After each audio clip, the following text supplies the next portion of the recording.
10 years after their attempted coup, is the organization behind the putsch still a danger? Their leader may have passed, but the followers of Fethullah Gulen remain.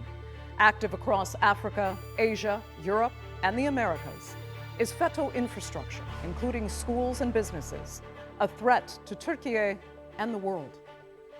I'm Andrea Sankey, and this is the Newsmakers.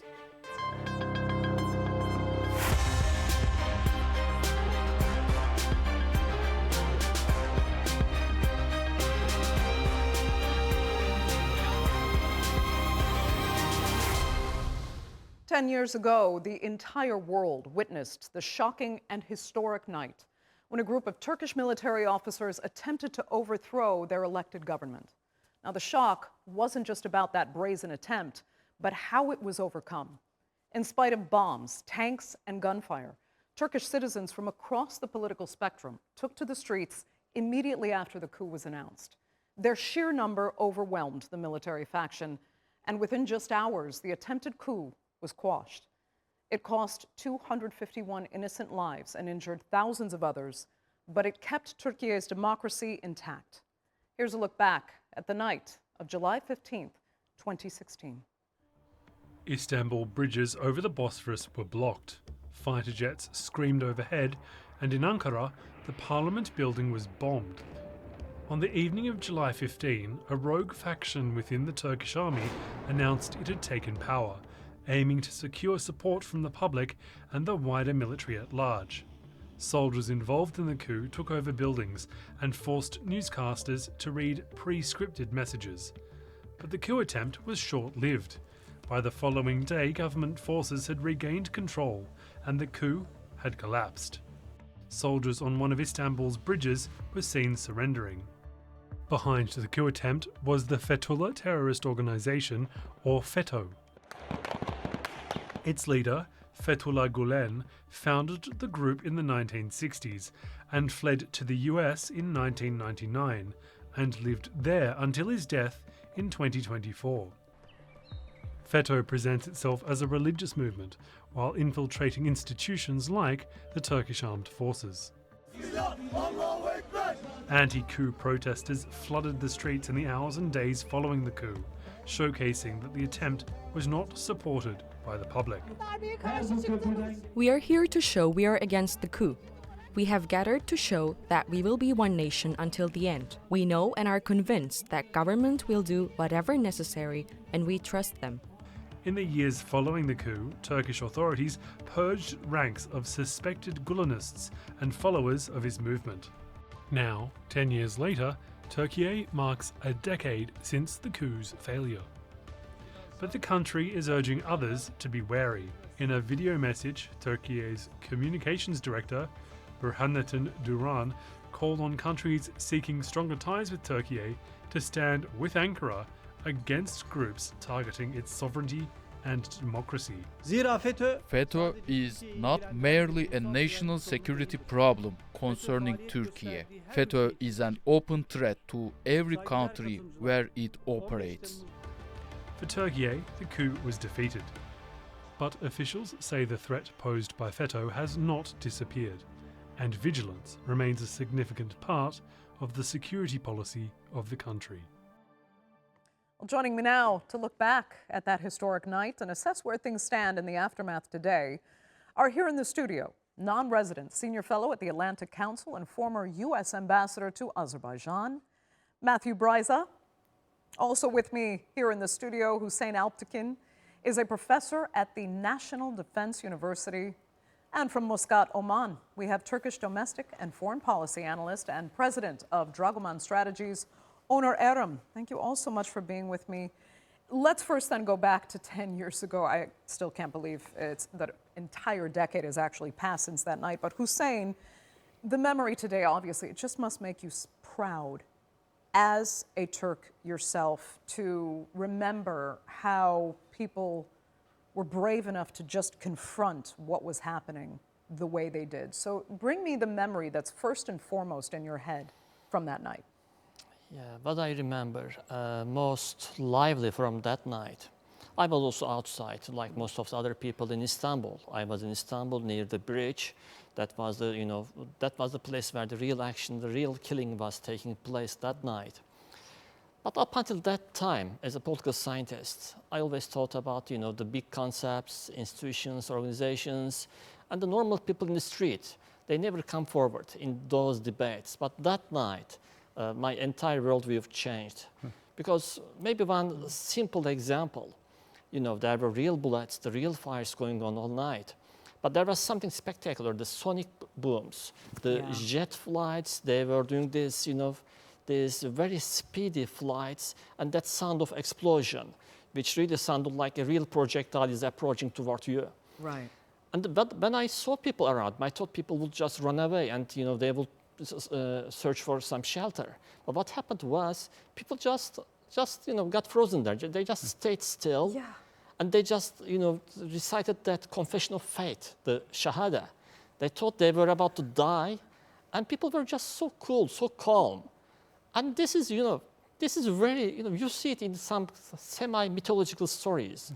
I wouldn't believe such stories. I used to believe that they are kind of exaggeration things for boosting public morale.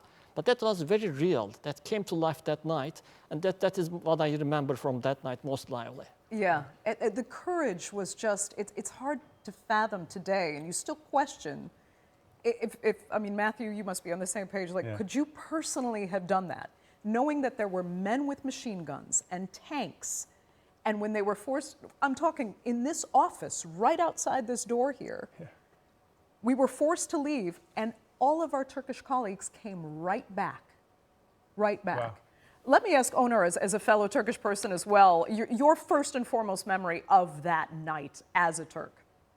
It was a night of disbelief. As you may remember, I got caught in the Istanbul Atatürk Airport. I was actually one of the few planes that was about to take off right before everything prevailed, and we were deplaned.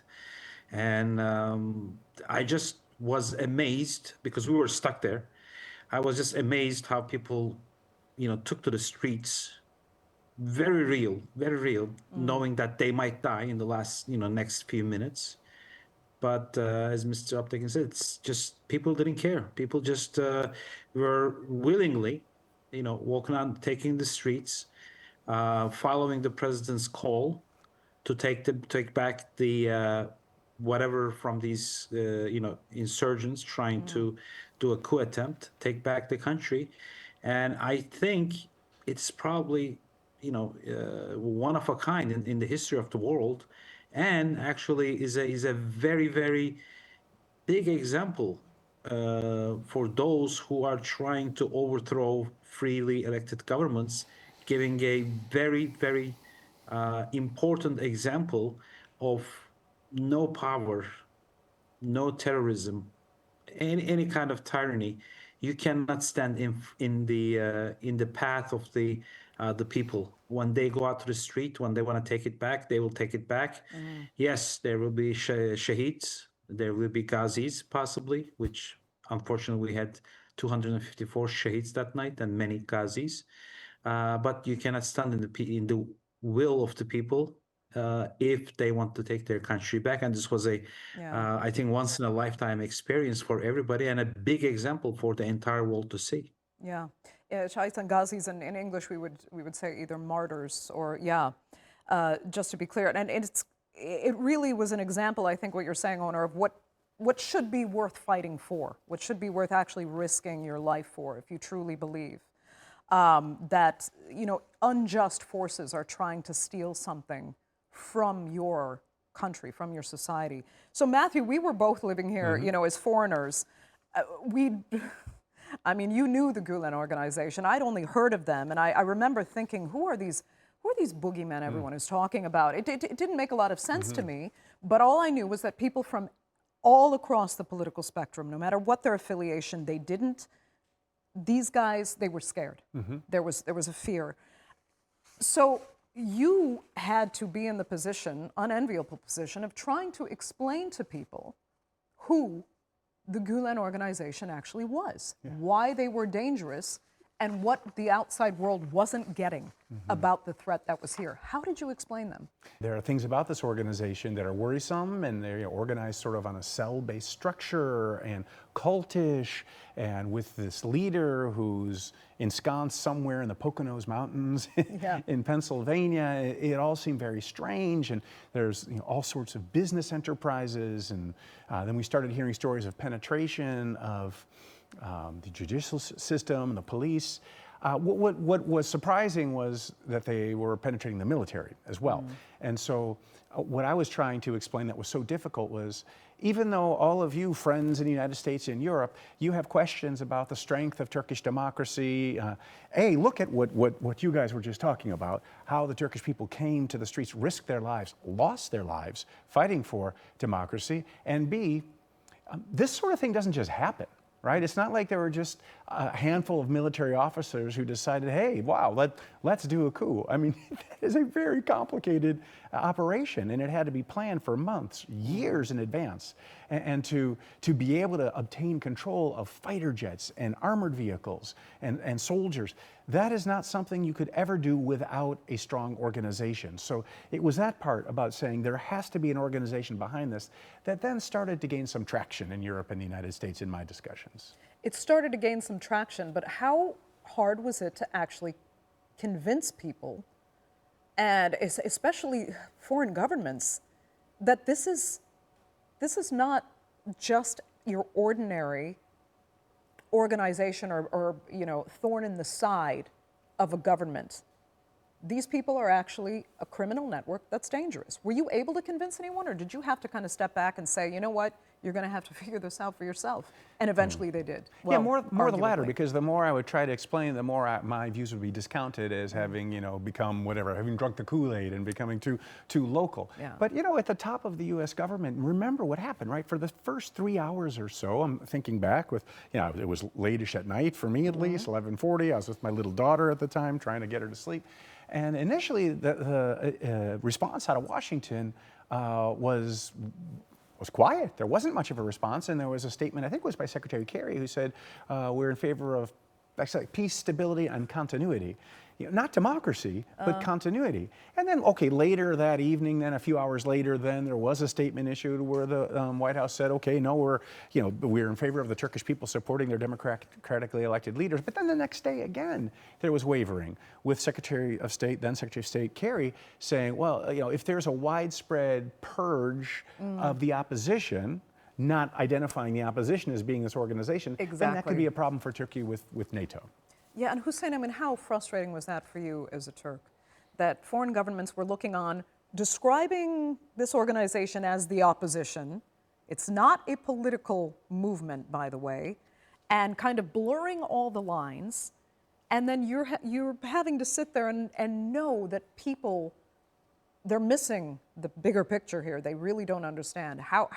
What were you thinking, how this needed to be approached? I mean, I was also frustrated, but it wasn't just for that night. I think it came in 3 stages, because the issue didn't come forward on that particular night. So there was a very long situation, a process of tension with this organization and the government, because the government figured out that there was extensive penetration to the state bureaucracy, including the military, and there was an ongoing attempt to clean off the bureaucracy from the FETO members.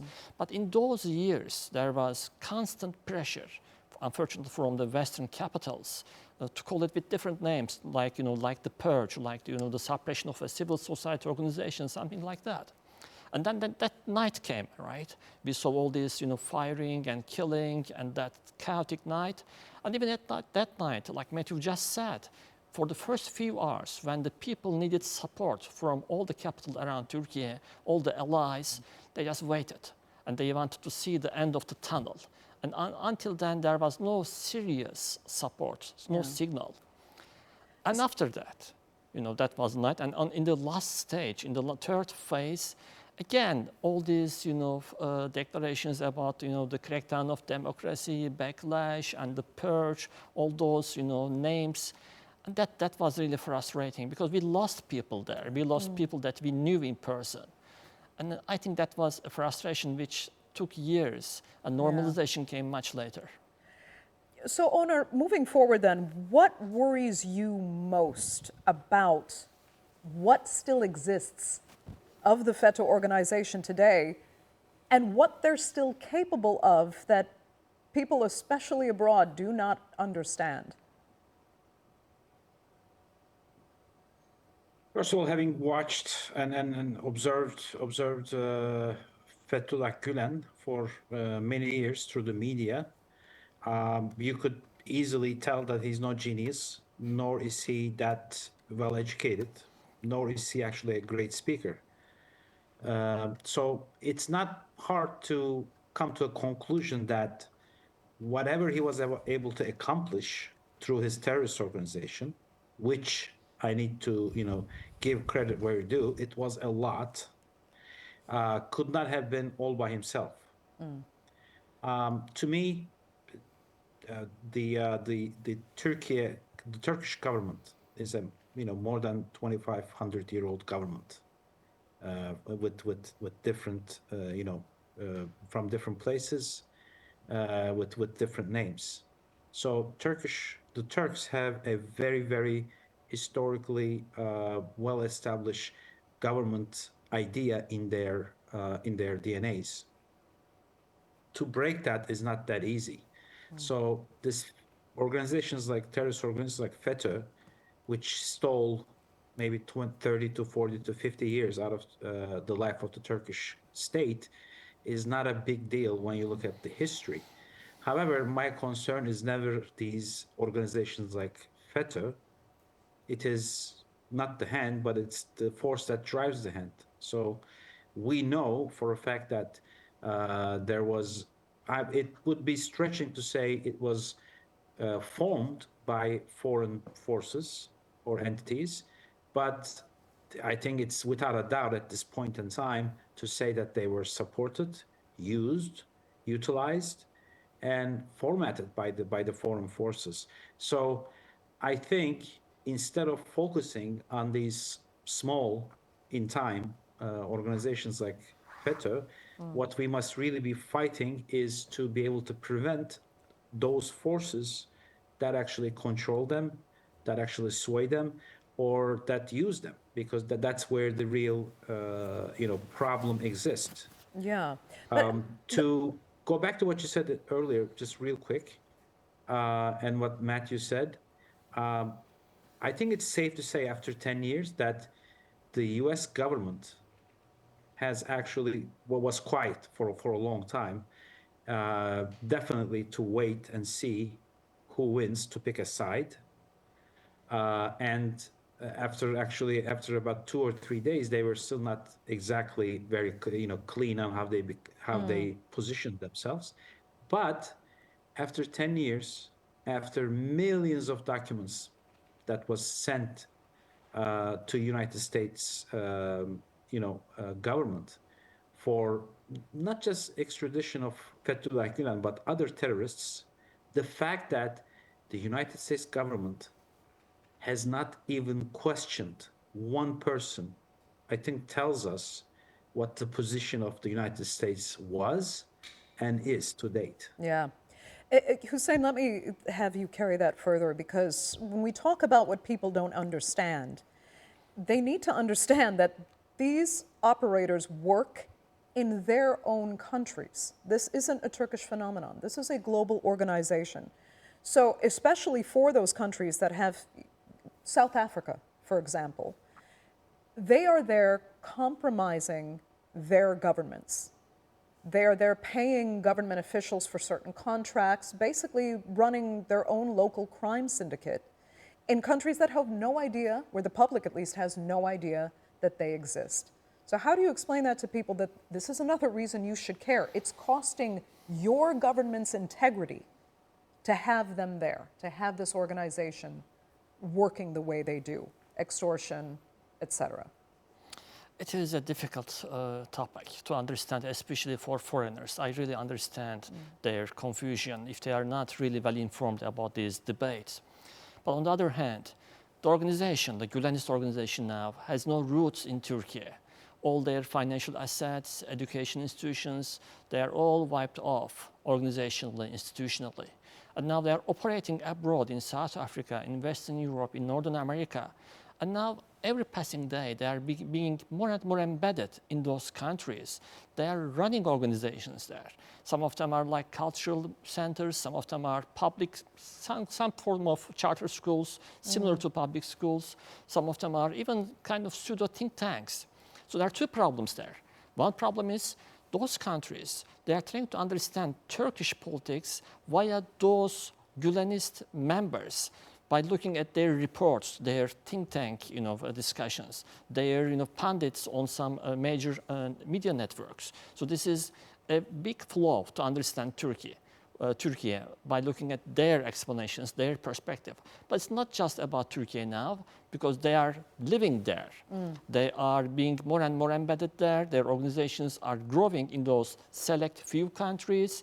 And eventually, as Onur just said, this is an organization which was an apparatus for maybe some intelligence services, maybe with some other foreign forces, with some other agendas.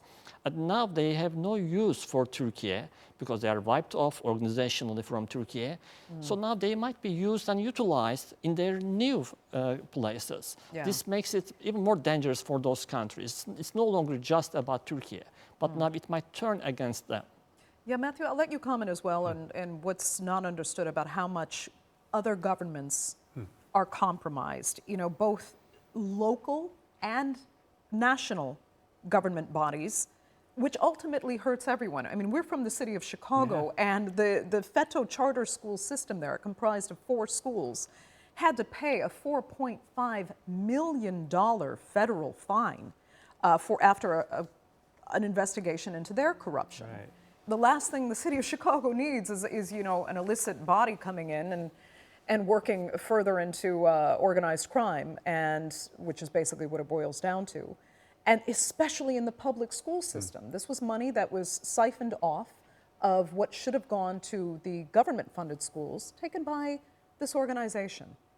Yeah. So how do you make people understand that this does matter to them? It's compromising everything down to the very local level of their children's education in different cities. Well, I think that's how, Andrea, yeah, and thanks for bringing up our shared hometown, Chicago. I think we should all keep in mind that, Americans, or me in particular, I was at the center of U.S.-Turkish relations for a long time. There's no conspiracy to support the Gülen movement. I mean, I was involved with the attempts to look into his background. Could he be charged with and convicted of terrorist offenses to expel him from the United States? That was before the coup attempt. But what happens in the United States is, as you know, individual people in whatever state or city, a lot of them don't even know where Turkey is on the map, right? And they don't know anything about Turkish politics. They don't know anything about the struggle for democracy and the coup attempt, and thank God it was put down and the democratically elected government of Turkey prevailed, which the U.S. didn't say until President Obama did, like 5 days after the coup. They don't know. They know their locality, and as as we know, as the cliche goes, all politics is local.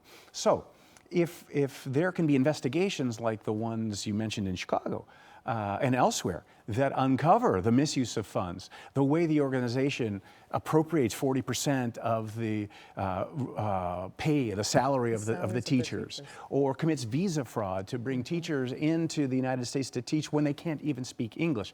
That kind of stuff strikes a nerve because Americans care very, very much, of course, about their children's education in their communities. But what's happening geopolitically in Turkey, that is well beyond the purview of not even your average American, probably 95% of Americans. Yeah. Onur, very quickly, if you're still with us, do you think we will see the end of this organization, or is this lack of understanding that we've been talking about going to allow FETO to persist in foreign countries since it can no longer really function in Turkey? I think it's just a matter of time that we will see the end of this organization, not just in Turkey in whole, but also around the globe. However, if we overlook what is the problem in reality, the main problem, what underlays in all of these, to stop the forces from being able to do such things, then we have a real problem. I mean, FETO terrorist organization is very close to its end in its entirety in Turkey. And they will actually be also not existing in a decade or two all around the globe. That's not the problem.